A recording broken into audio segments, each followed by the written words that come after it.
Welcome back to another What's New in Fusion 360 Manufacturing. As we rapidly approach November, be sure to register for Autodesk University.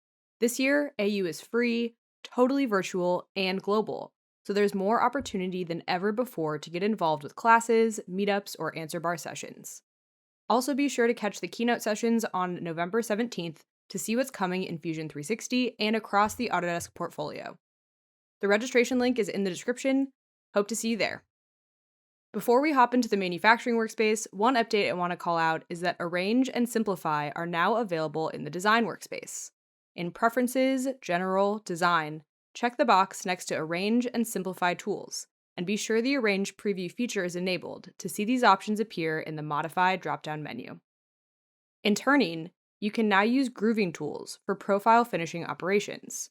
This is our first step towards our vision of improving flexibility by allowing any tool to be used in any turning strategy. This also gives better access to areas that might have been hard or impossible to reach with more traditional profiling tools. We also heard your request for angled entry, so I'm happy to share it's now available in the new profile roughing strategy. Angled entry gives you control over the angle of engagement, clearance, and feed rate of entry moves, which is important especially in unconventional roughing. The angled entry moves are automatically gouge checked to ensure you're not gouging the model or areas the toolpaths can't fit into. Note that the angle is relative to the setup z-axis, where along the z-axis is 0, so entry moves will tend to be between 0 and 120 degrees, and gouge checking will filter out any problematic lead-ins. Up next, template libraries are coming out of preview.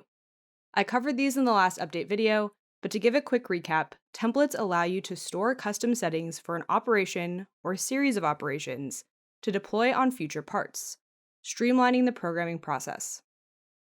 Template libraries give a user interface to template management, allowing you to edit, copy, import, export, and delete templates, as well as organize them into a folder structure.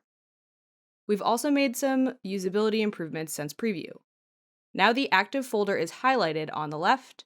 You can multi-select templates using Control or Command to select individually, and Shift to select a series, and you can drag and drop between folders.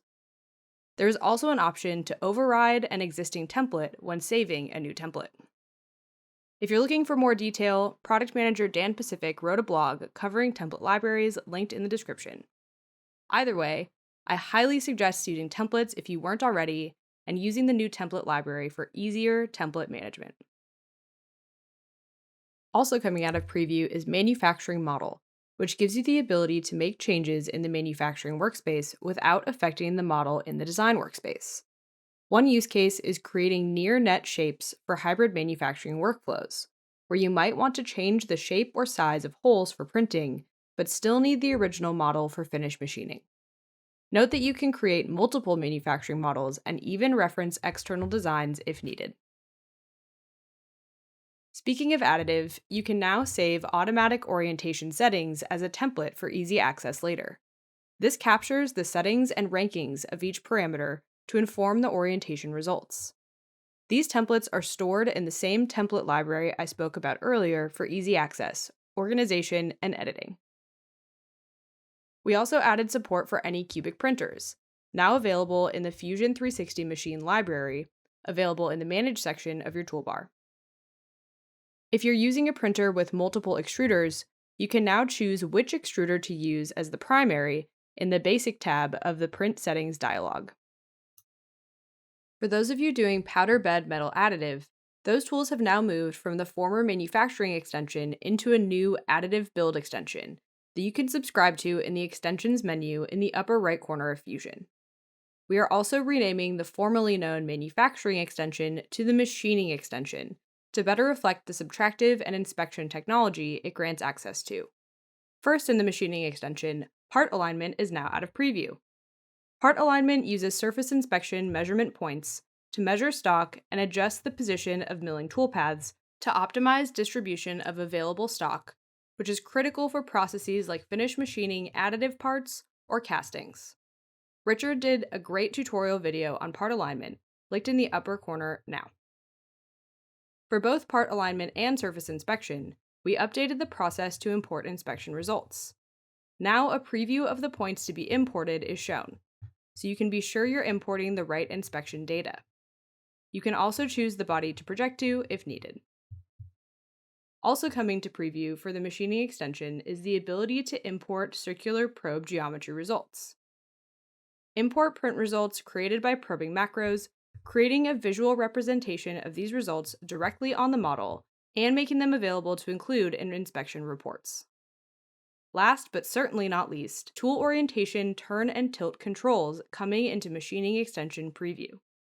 These new controls appear in the Geometry tab of all milling operations and add finer control when using tool orientation. Now you can either adjust the Z-axis when selecting geometry, or set up the entire tool orientation without needing to select any geometry at all. You can also use the Align to View option to align the Z-axis normal to your current view for quick multi-axis programming without the need to create extensive work geometry. Note that while the handles are associative, if there is a change to any geometry selected while using tool orientation, Align to View is not. That brings us to the end of this jam-packed October What's New. Be sure to check out what's new in design, engineering, and electronics as well, and take a look through Kaching's What's New blog post for more details and bug fixes. See you next time.